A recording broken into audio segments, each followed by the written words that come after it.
At the end of this video, we'll take a look at MadRamp's innovative pivoting ramp system, the safer, easier way to transport your ATVs and snowmobiles. Stick around. Before we begin, I'd like to give a quick shout out to our friends at the historic Lancaster Motel in Lancaster, New Hampshire. The Lancaster Motel has been serving snowmobilers since the 60s, and they are the perfect eastern trail riding destination for snowmobilers young and old. The Lancaster Motel is right on Corridor Trail 5 in Lancaster, New Hampshire, with plenty of parking for vehicles, sleds, and trailers. Plus, the Lancaster Motel is within walking distance of Crane's Snowmobile Museum, plus restaurants, shopping, entertainment, and more. Click the link in the description to learn more about the Lancaster Motel.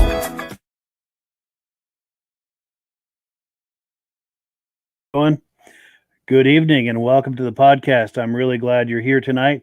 We have a full lineup of vintage snowmobile entertainment ready for you tonight. In fact, in just a moment, we're going to have our good friend Patrick Goureault on. He's going to do some show and tell with us, show us some of his sleds.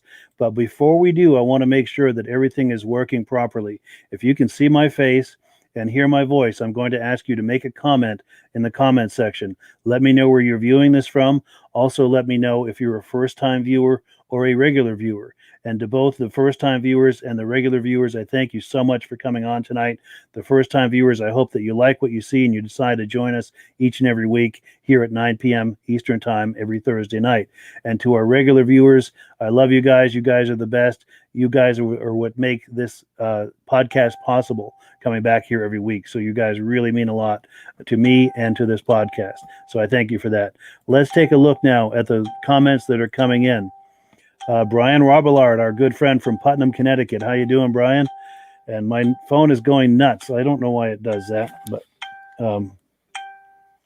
Murphy's Law being what it is. Well, trying to turn it down. All right. I think I silenced it. Sorry for that intrusion. We also have Chris Perkins from Oklahoma. Thanks for coming on, Chris. We have Joe Mikowski from Thompson, Connecticut. We have Joe Spranger Jr., a regular viewer.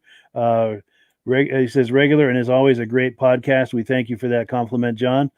We have Chad Chevret from Gore Bay, Ontario, Canada. Thanks for coming on, Chad. Joshua Gilbert, a good friend of ours. He was on last week, and we're going to have him on again in the very near future from Priest Lake, Idaho. We have Alden Banks from Bristol, New Brunswick, Canada. We have my girlfriend, Carlene Perry. She says she can hear me loud and clear. Thank you, Carlene. And I lost my place. I've got so many comments coming in. Here we go. Sorry, the thing is just filling up so quickly I can't keep up with it.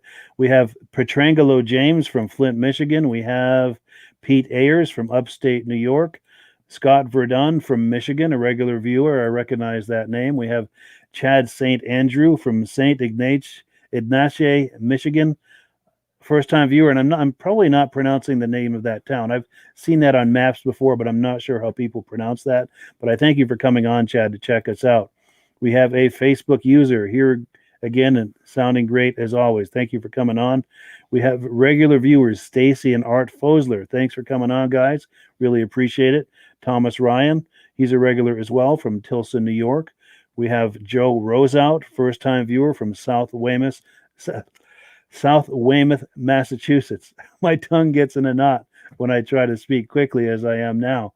But thank you for bearing with me. We have Tom Gregory, a regular viewer from Armada, Michigan. George Papillon from Montreal, Canada, just an hour or so north of here. Thanks for coming on. We have George McPherson from Laval, Wisconsin. Thanks for coming on. Chris Perkins, first-time viewer from Bridge Creek, Oklahoma. Thank you for coming on, Chris. Greg Dibble from Canandaigua, New York. I've been there. There's a lake over there I've been on before. Okay, here we go. Beth Henning is on from Illinois. We're going to have an announcement from Beth here a little later in the program. We have George Zandbelt from Winchester, Ontario. We have Richard Brazo from Coltman, Wisconsin, first-time viewer. Thanks for coming on. Shane Stroud from Brazil, Indiana, watches often, and I thank you for doing that. We have someone from Lewisburg, Pennsylvania. We have David Hogan from Miles City, Montana, first-time viewer. Thanks for coming on. Keith Ackerman from Milford, New York, regular viewer. Thank you for coming on, Keith. Glenn Ford from Glen Vernon, Connecticut. Jeff Forger. I think that's probably Forger, I'm thinking, from Oswego, New York. First-time viewer. Thanks for coming on. We've just got a few more here, and then we're going to bring our friend Patrick on. We have Colin Hoffman from Saskatoon, Saskatchewan, Canada. Lance Lukow from Fargo, North Dakota, I presume. Pat Lima, looking good, sounding good, from Southeast Missouri. Jim Layton from Maine, our good friend Jim Layton. He's been on here several times and will be again in the near future. All right, we've got Aaron Selly from Cabot, Vermont, a regular viewer. I know Aaron well, and thank you for coming on, Aaron. We really appreciate it. So let's not keep Patrick waiting any longer. Let's bring him on the stream, turn his microphone on. How you doing, Patrick? How you doing, Mike? It's good to have you on. I'm doing very well. Thanks for having me. Well, my pleasure. Now, anyone who watches this regularly knows that you are a familiar face. Your videos have been on here in the past, and it's nice to have you on here live. Yeah, it's awesome. And you've got some show and tell for us. I'm going to give you a chance to turn that camera around, and we're just dying to see what you've got in your shop there. All right. And while he's turning that camera around, please make comments, ask him questions, pay him compliments. Yeah, I'm sure you're going to like what you see here. He's got some great sleds and some great things to show us, and I'm going to put him full screen. The show is yours, my friend. All right. So you want to just check out all the sleds in here? Yes, absolutely. If you could tell us a little bit about each one. Let me get the light on. All right.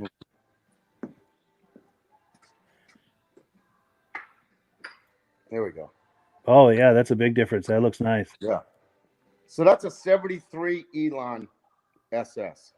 Nice. So the real thing about this, they always recalled to put a single carb on it. But this one's got the twin carb still in. Twin carb, nice. There's a big difference. But they're a little sluggish out of the hole, but they get a lot of power with the two carbs. Nice. Yeah. So this is I'm a do guy, but I got this cat. It's a Wankel. It's pretty cool sled, 71. Panther. Yeah. Nice. Yeah. Very nice. That's a nice shape. Yeah, it's fun. I get a cat cutter. I pull with it, and the dog and my daughter jumps in it, and we part around. Nice. This is a 82 Elite 440 liquid cool. Yeah. I got this a few months ago, and I went through it and stuff. Put a spotlight on the top. It's pretty nice sled. Oh, yeah. It's fun to ride around. Everybody wants to jump in it, go for a ride. I'll bet it is. I've never been in one of those. How do those handle? What's that like to drive one of those? Well, they get two tracks. They want to go straight. So, Sure. but, Okay. yeah, sharp corners. It's got reverse in it. So, but on groomed trails, it goes pretty damn good. Nice. Fun machine. Sure. This is a 76 RV, TNT RV 340. And that's a sharp sled. That's the sled that you had at the crane show the day we met last year, I think. Actually, no, this is the 340. I'll show you the one I bought there. Sure. All right, getting ahead of myself. I'm sorry. Sure. That would be this 250 RV. Yes, you're right. Yep. Yeah. But the same sled, different motor. Same Sure. year, 76. This one's a little more rare. Nice. They made 1,800 of these. 1,800. Wow. Yeah. They made twice as many of the 340s. So this is a 73 TNT Free Air 400. They built it off the Blizzard chassis. Nice. And I put an Elon seat on it, and it did pretty good in its day. Oval track racing. And yes. In 74, they had the same sled, but they changed it all to with steel cross member and stuff like that, so it would last longer. But this is a great sled right here, real fast. Nice. Very nice. Now, we do have some questions coming in, and I'll let you decide if you want to show us some more things or if you want to respond to these questions. But we've got Jeff Forger asking if you can open the hood on that Panther. On the Panther? Yeah. The Wankel rotary he wants to see. No problem.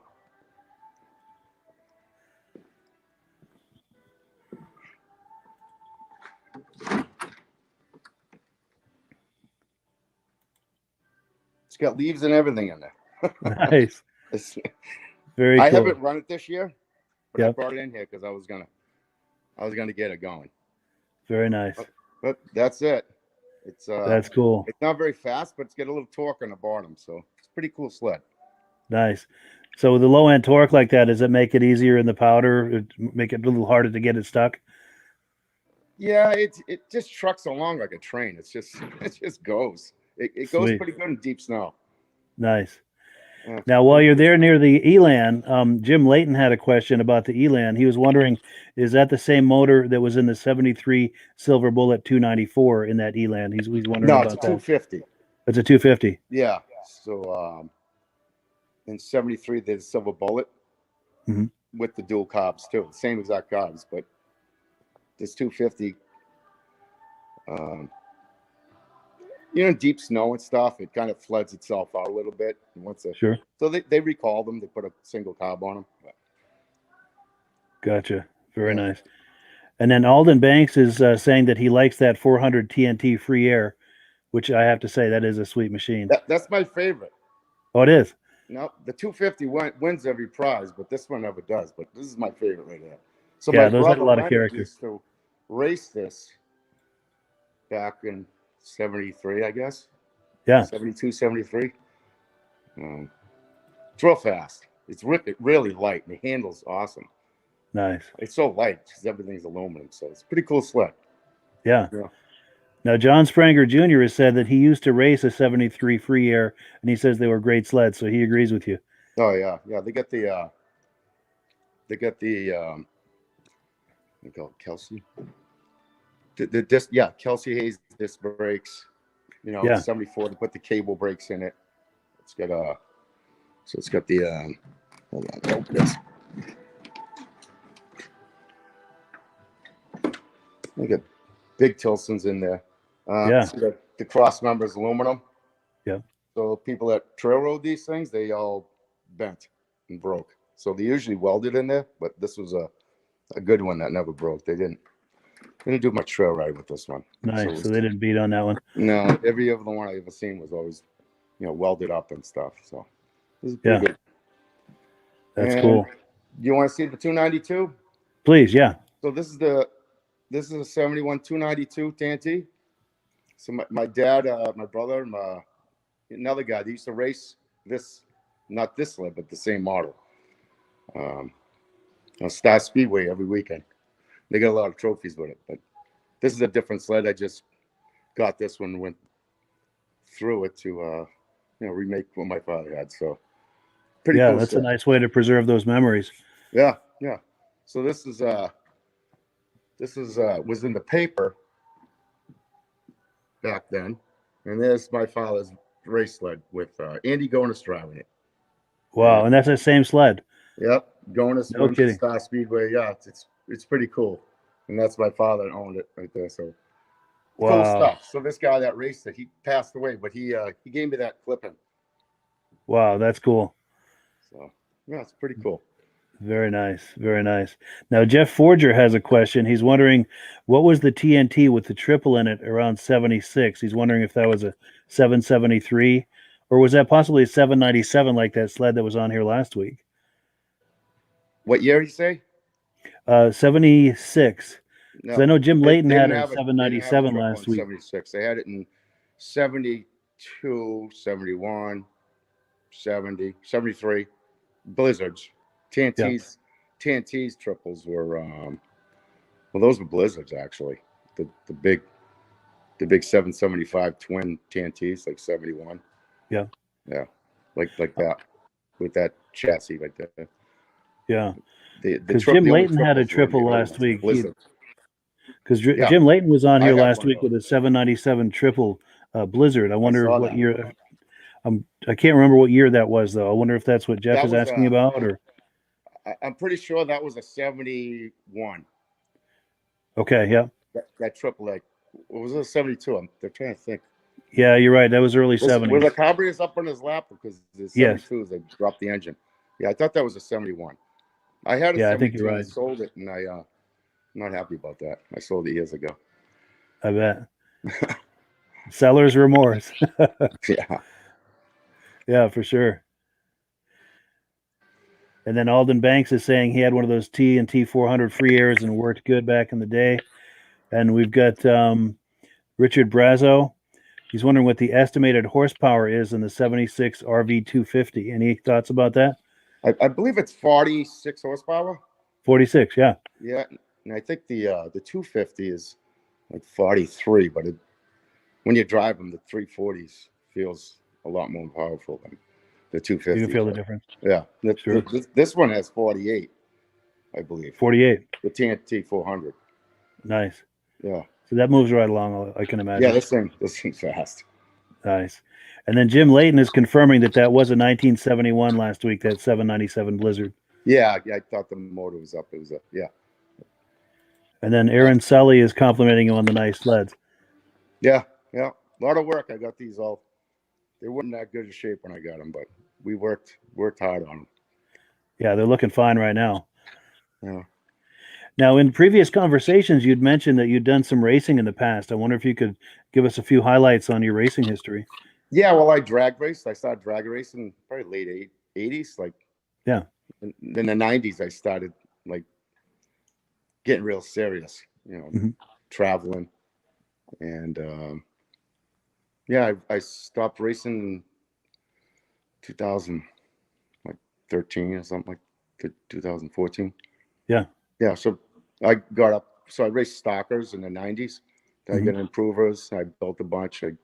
So that's that was my Pro Stock 1000 right there. Oh, yeah, look at that. I won some national events with that. Yeah. Epping, Ohio Snow Bash. Yeah. I went to Canada and raced. That's another sled I built. Nice. Yeah, I built a bunch of race sleds. And those trophies up above, are those from showing the sleds or racing the sleds or a mix of both? Or they're mixed in. Yeah. The plaques are mostly from the stock sleds I raced in the 90s, Northeast Grass Rags. The trophies are mixed, kind of radar runs and all the big races I won, like national events. I didn't get no trophies. Right. Got money and stuff, but money's always good. Yeah, I get some trophies from like Ohio Snow Bash. We got some trophies up there from them. Nice. Like, it was fun. Very cool. Now, can you give us a close-up on that clock? What's that? Can you give us a close-up on that clock? Oh, the old Rotax. Oh, look at that. I think it's a it's like it's the early 70s. I don't know if it's a That's 335 Olympic motor or couldn't even be a 292. Wow. It was in the cellar. My father was a dealer. It was sitting down there for years, and I put a little clock on the front of it. That's very clever. I like that. Yeah. Very cool. Now, your day job, Patrick, you have a small engine repair shop. And Yeah. I know you're in Massachusetts. I wonder if you could tell us the town that you're in. So if anyone's in the area, that they might try to patronize your shop if they're nearby. Yeah, Haverhill, Mass. You know, we do lawnmowers and snow throwers. I used to do snowmobiles, but I'm too busy with mowers and snow blowers, so that's what I do now. Nice. Yeah. Nice. And if anyone, full of them right now. yeah. Now, if anyone's in your area that might want to contact you about having a snowblower or a lawnmower repaired, are you game to share a phone number in case someone might like to reach you? It's 978-373-3431. Yeah. And we're 2 weeks behind. 2 weeks behind. Yeah, I bet this time of year with the snowblowers. Yeah. Yeah, we got a lot of snow this year. Sure. Well, cool. Well, any final thoughts before we wrap it up? Or No, really. Thanks for having me on, though. Yeah, it's definitely our pleasure. We appreciate your coming on. I know we've been talking about this for quite a while, and it's nice to finally have you come on. Actually, I'll show you one thing. So this sled right here. Yes. So this clutch right here is it's a Polaris design clutch that Skiroule bought the rights to. They kept blowing up, so they had recall. So they put the other Skiroule clutches back on. Gotcha. So they put another clutch on there. I think it's called a HP clutch, I believe. Yeah. But that's it. Well, good deal. Good deal. We're getting a lot of compliments coming on. Are you able to see those on the screen, the compliments that are coming in? No, no. Okay. No. That's all right. We've got Joe Rosat was saying nice machines. We've got David Noon saying hi, Patrick. We've got David Hogan saying great show, loves the sleds. And David Noon is asking if you have any of Scott Gleed's sleds. Scott Gleed's is at my shop right now. Oh, he is? Not this shop. Yeah, he was my best friend growing up. So that's his nephew, I believe. Oh, so David is Scott's nephew. He passed away a few years back from cancer. He was I grew up with him. That's me and him rode snowmobiles every day. But wow, that's cool. Yeah, I still got it. It's in perfect shape. It's at the shop. I was actually working on it. Gotcha. We'll have to have you on another time with that. Yeah, it's the same exact thing as this one right here. We bought them together. Oh, you bought them together? Yeah, it's the same exact thing in this. The 340. Very cool. Yeah. Very cool. Yeah. Oh, and one last thing. I know in previous conversations we've had, you mentioned that when you were young as a child, your father had a dealership and had a few different brands that he sold. Can you give us the quick story on that? Yeah, in the 60s. Actually, there's an ad right here. So it's the same shop that I have now. So it was back in the 60s. He had right here. What's that? Stockcraft. Yeah. There's another ad. So that must have been Snow Cub. He sold Snow Cubs. Yeah. Yardman Snow Cubs. And I think there's a picture of you can't get a good view of it. But that's not Snow Pony. I forget the name. But then he got Skidoo in 71, I believe.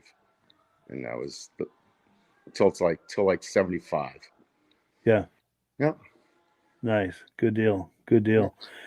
Well, yeah, I really appreciate your coming on, Patrick. All right. Well, I loved it. Thanks for having me. All right. Me too. All right. We'll catch up with you soon. Take it easy, bud. All right. You too, man. Bye-bye. Bye-bye. Well, that was a lot of fun. And I appreciate everyone making the comments for Patrick. That really made it special that we could have that interaction. So I thank you for that. Now, let's take a look at the schedule here of what's going on. Now, we were going to have Mike Meaghar on. He's a heavy hitter in the vintage space.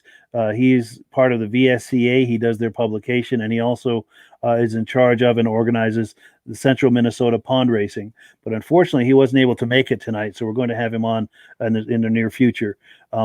So I apologize for that, but we've not lost him. We just it's just going to take a little longer is all. But we do have a few announcements.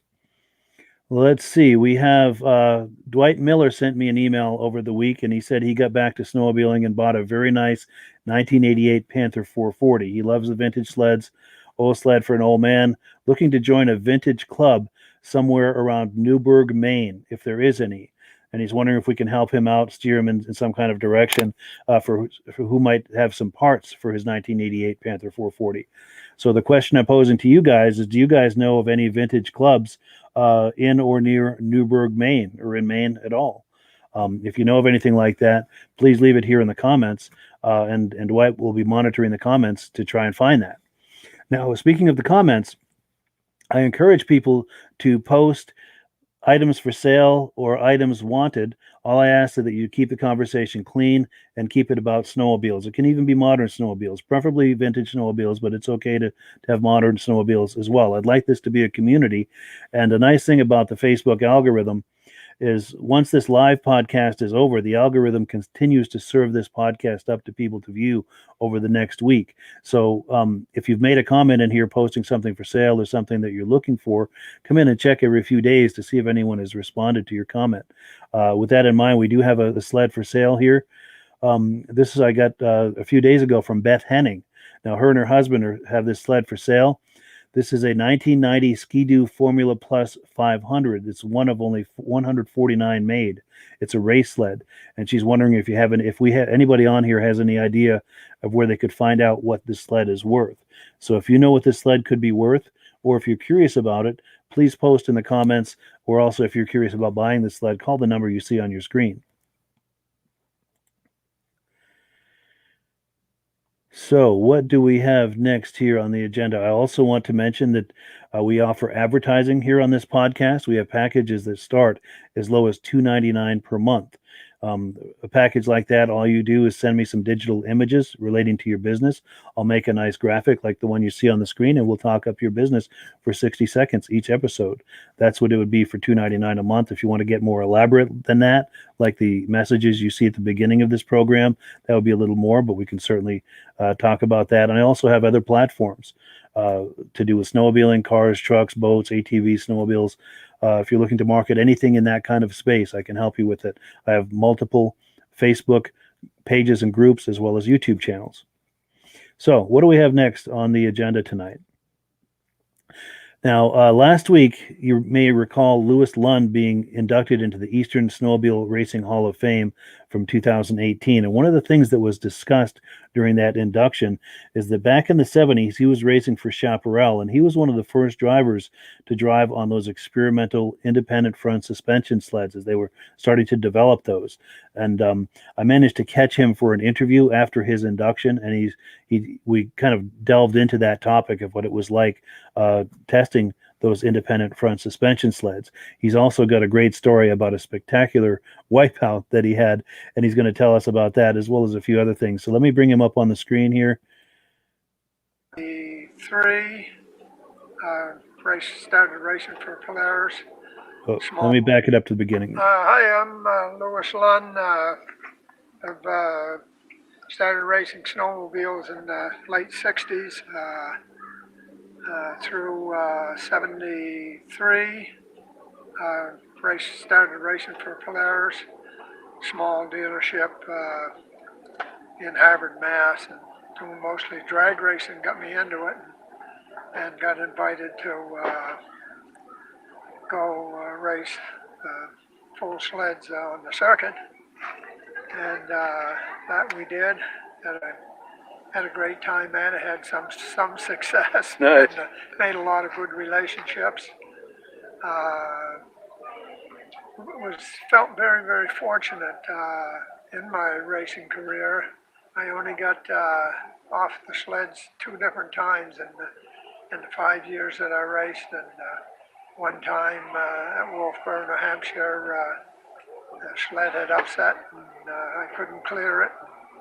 Hit that, and got a little bit of a concussion, but I don't know if it still lasted today or not. I think I'm over. It was probably, 40 years ago. Yeah. I think that rang your bell pretty good, did it? Yeah, it wasn't terribly bad, but enough that I didn't know right where I was or why I was there for a few minutes. Yeah. So other than that, it's been very good. Had some really great people, great mechanic because we had good success with I race only 650s in the two classes.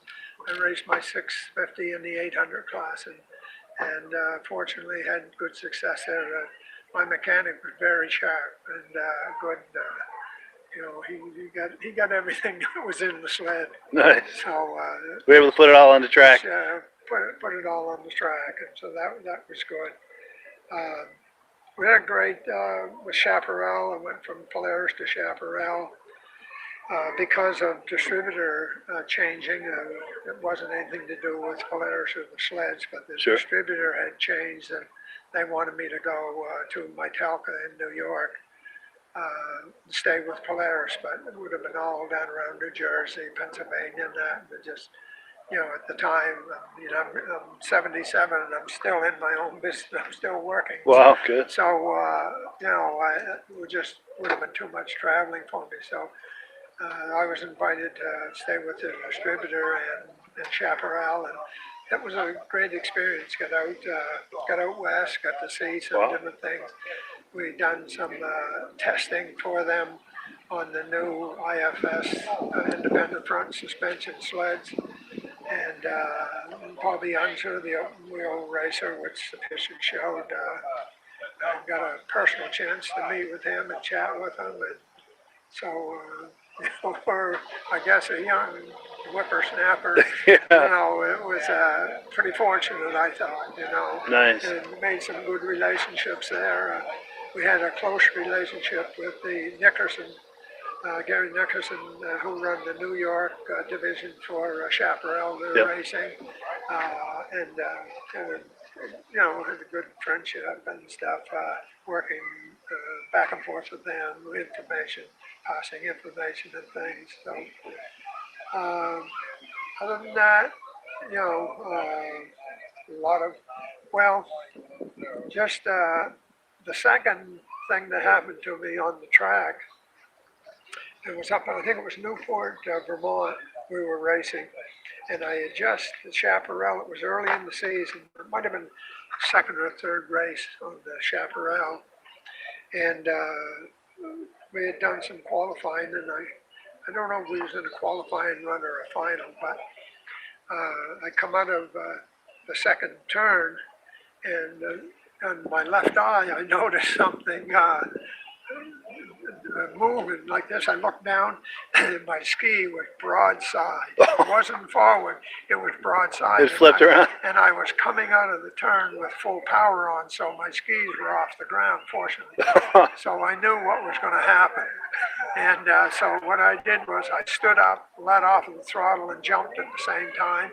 Wow. I cleared the sled pitch poled end over end, I don't know how many times, and I never went off my feet. I landed on my feet, and they said I was doing steps at about 25 feet each, and about probably 40, 50 miles an hour when I lit on the track. Good God. So it got a rise out of the crowd.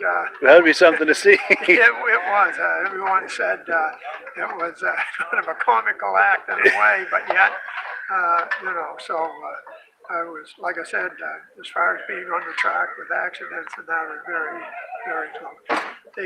And then the only other bump I had, which I mentioned before, was the Cal Reynolds and I, and that was a good story. I give him quite a bump. I guess I was probably about as aggressive as a guy could be. Yeah. And I guess if you're going to win, you can't sit back and think about it. You got to get out front and get it done. Yeah, you don't go there to lose, right? No. We didn't go to lose. But knowing at the time, we were having a great time doing it, and never thought anything about a Hall of Fame or being a name on the wall of the museum or something, Sure. I just thought we were doing that someday, be all done of it. I might look at back at some of my old things. I never thought that we would have this happen. Yeah, it's wonderful that it's still kept alive. It really is. Midge and Paul, just what they're doing here, you know, and others. Sure. You know, the stuff yourself and all that, you know, bringing back. And I think the snowmobilers and even people that might not be much in snowmobiling kind of say, gosh, that'd probably half interesting, you know. Yeah. And so probably there were some interesting characters Sure. involved in it. So Yeah. other than that, you know, I guess that's my story, and I'm sticking to it. Sticking to it. Nice. All right. Oh, one final thought. Do you have any memories or thoughts about those early IFS sleds? You were the one that tested some of those first Well, iterations of that, right? Yeah, they were so much quicker. You know, that the suspension, the independent suspension, I had it the first year before anyone else had it, and not.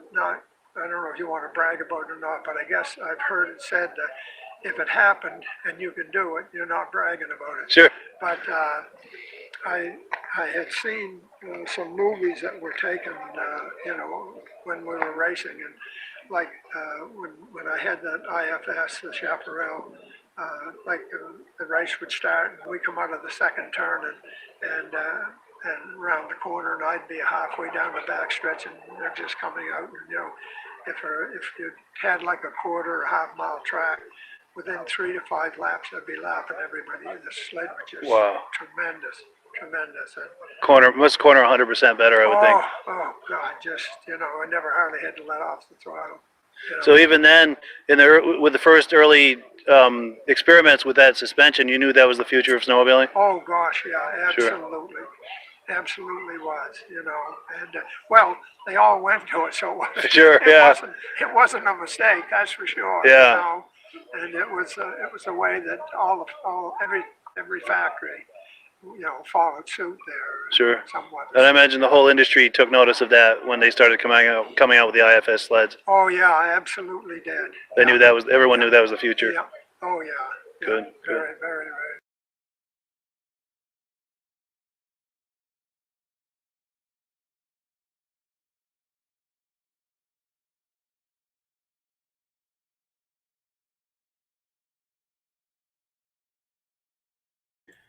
And my microphone was muted. We are really polished here tonight. I don't know why what I was saying is I don't know why his video stopped like that.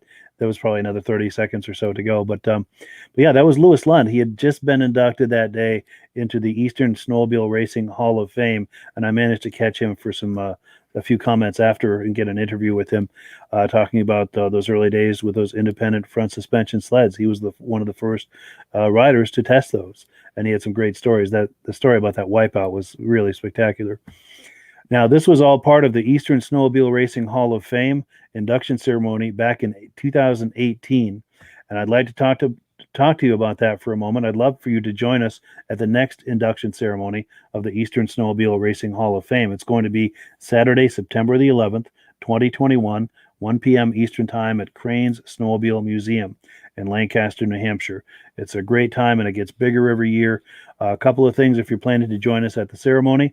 You want to get there early, and you want to bring lawn chairs so you can get your spot all staked out there. Then once you've got your spot staked out, then you're going to have time, if you get there early, to go into the museum and check out. There's over 100 sleds in the museum. You can walk around the museum, check out all the sleds in there. You're also able to mix and mingle with inductees, past, present, and future, and it's just a wonderful time.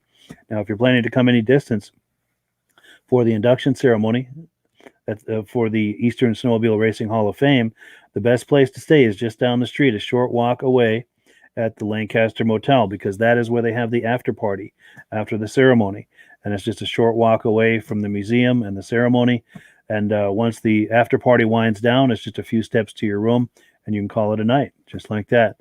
Now, another thing about the Lancaster Motel is right now they've got a 2-for deal, where if you're interested in doing some trail ridings in historic Lancaster, you can get 2 nights for the price of 1 if you go there during the week, and you can ride those historic trails. Not many people know this, but Lancaster, New Hampshire was the first, how do I say this? The first snowmobile club in America is the Lancaster Snowmobile Club. So you can ride on some of the earliest trails that people ever rode on in the United States. And if you contact the club, they'll tell you what some of those legacy trails are, because they've had trails they've made since then.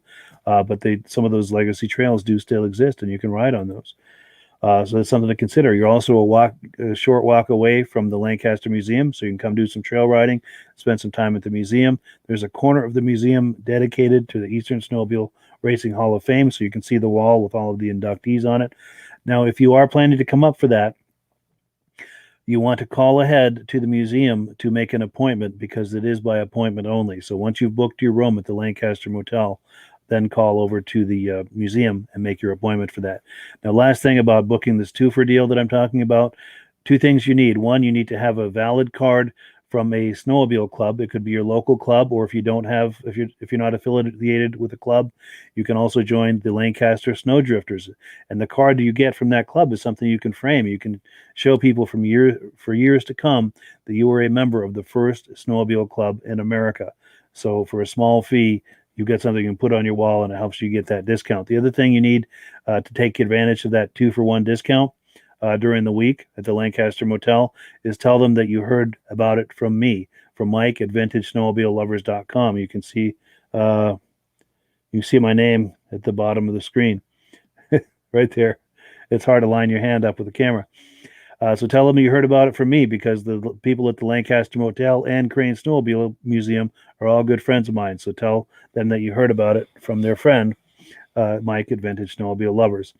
Okay, so what else have we got on the agenda tonight? We have footage from Brian Robillard. Now, Brian Robillard was at the Hobbs Vintage Snowmobile Show in Ossipee, New Hampshire a couple of weeks ago, and he was kind enough to take some footage for us and shared it with us. So let's take a look.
There we have it. That was footage from Brian Robillard from the Hobbs Vintage Snowmobile Show in Ossipee, New Hampshire. I think that was January, was it 30th or 31st? I think it was 30th, whatever that Saturday was.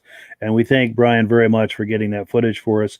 He's planning to go to a show this weekend, or possibly planning to go to a show this weekend in Rutland, Vermont, and he's going to try to take some more of that kind of footage for us.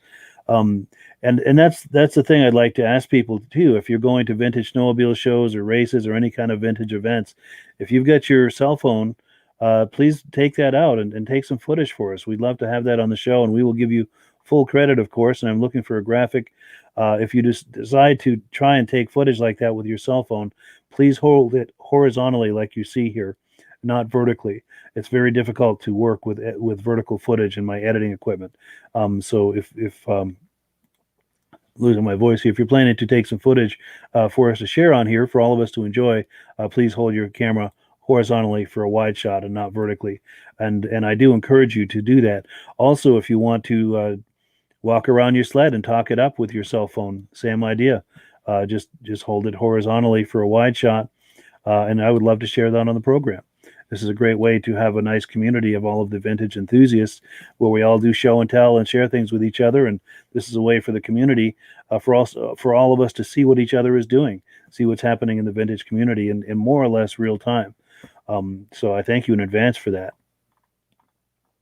So next up, we've got an interview with Paul Crane.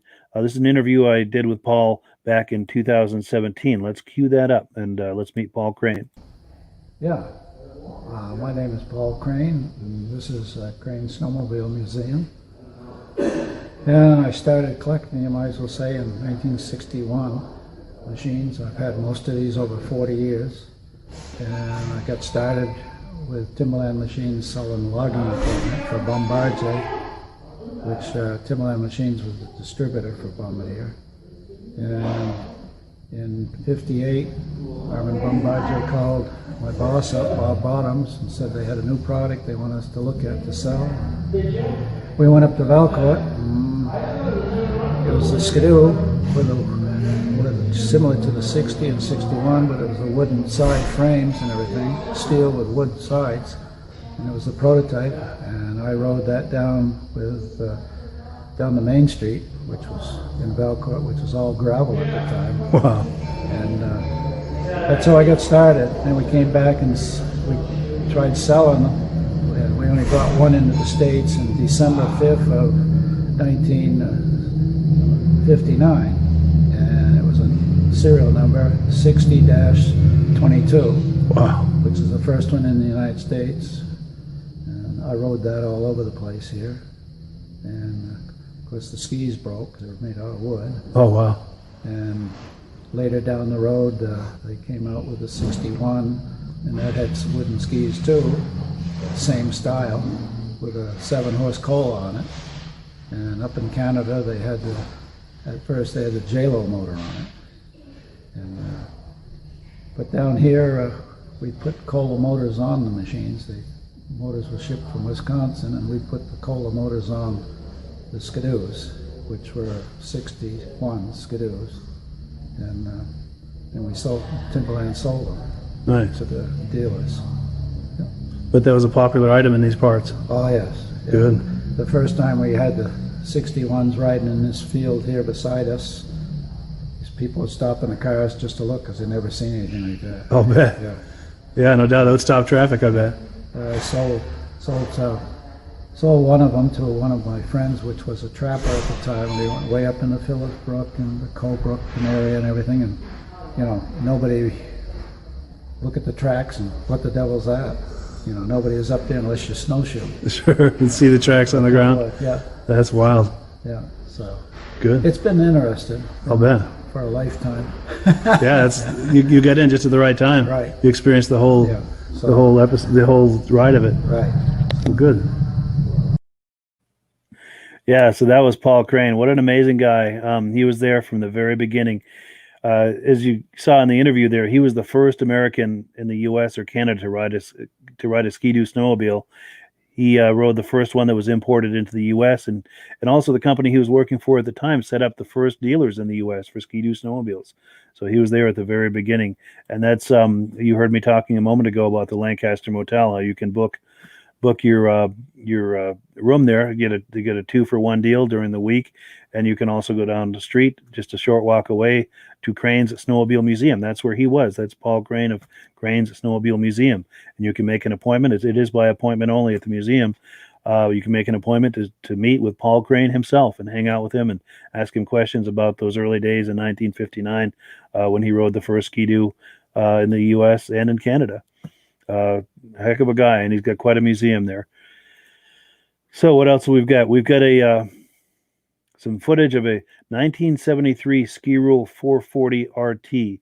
Now this is footage that was shared to me by, I think it's the Vintage Machines YouTube channel a few years ago for another project I was doing, but it's really cool footage of a nice example of one of these Skiroules, and there's some cool footage of him riding around with it. Let's take a look.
So there you have it. We have officially been ski-ruled.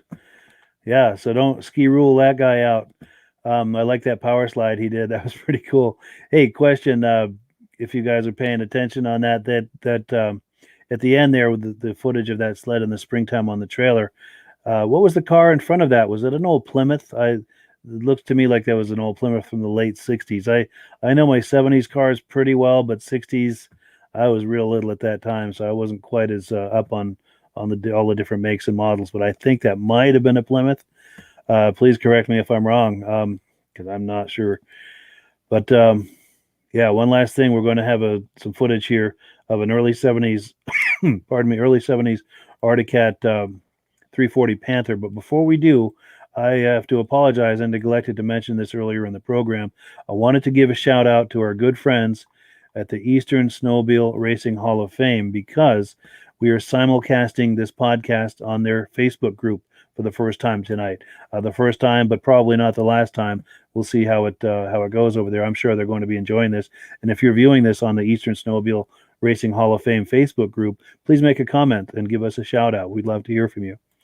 Okay, so one last video before we call it a night. Let me find it here and get it queued up. This is also from the Cranes Vintage Snowmobile Show. I know I'm showing a lot of things from the Cranes Museum tonight, but that's just what I had handy this week. I've got plenty of footage from other places too, but this is what was handy. This is from the Cranes Vintage Snowmobile Show in February of 2017. This is an Arctic Cat that I saw that I really liked. These are my favorite types of cats. 72 is probably one of my favorite years for those vintage cats, because we had a 72 Cheetah when I was a kid. This is a 72 Panther, which is very similar. And yeah, let's take a look.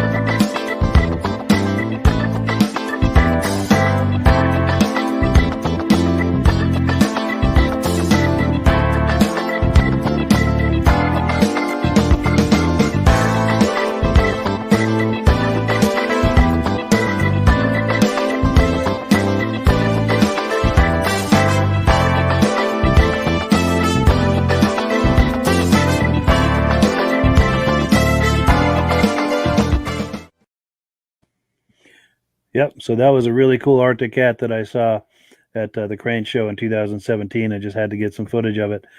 That's pretty much all we have for you tonight. I thank you so much for joining us, both the first-time viewers and the regular viewers. For the first-time viewers, I thank you for coming by to check us out. I hope that you like what you saw and that you will decide to join us here each and every week, every Thursday night at 9 p.m. Eastern Time. I hope to see you here again sometime soon and often. Now, to our regular viewers, I thank you guys so much for coming here every week. It means so much. That's what keeps this thing going. And to the first time and regular viewers, I will ask you this favor. If you could share this either on your profile, your social media profile, or on the profile of a friend who you think might enjoy this, if you could share that or share it in a private message. But if you could share this in whatever way you can, it would mean a lot to me. It helps to grow the program, and it's friendly to the Facebook algorithm and the YouTube algorithm, whether you're watching this on Facebook or YouTube. This podcast, by the way, simulcasts in 8 different places on Facebook and YouTube. So if you're able to share that, it really helps to grow the program, and it's a great way to support the podcast. It doesn't cost you a darn cent, but it sure helps the program. It's friendly to the algorithm. It tickles the algorithm. And, you know, we all know that algorithms love to be tickled. They're weird like that. Anyway, thank you so much, guys, for watching. We will catch you on the other side after this quick word from Mad Ramps.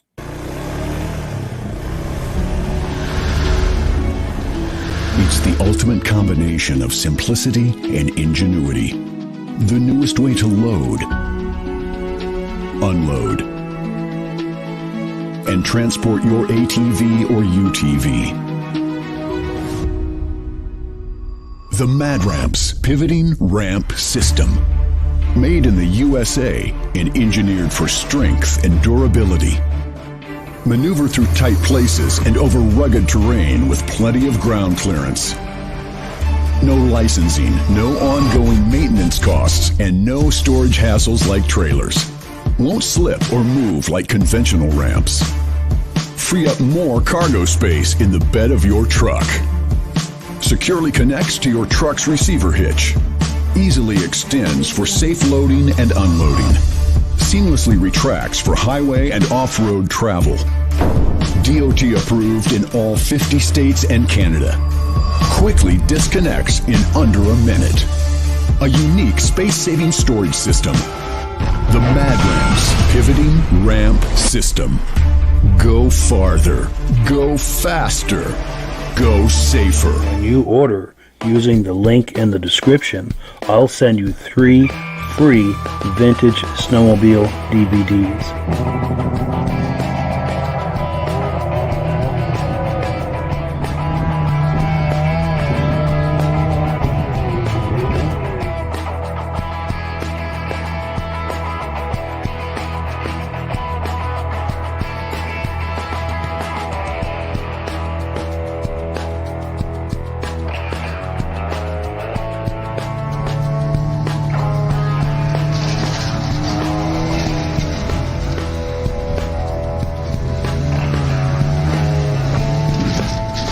When you order using the link in the description, I'll send you 3 free Vintage Snowmobile DVDs.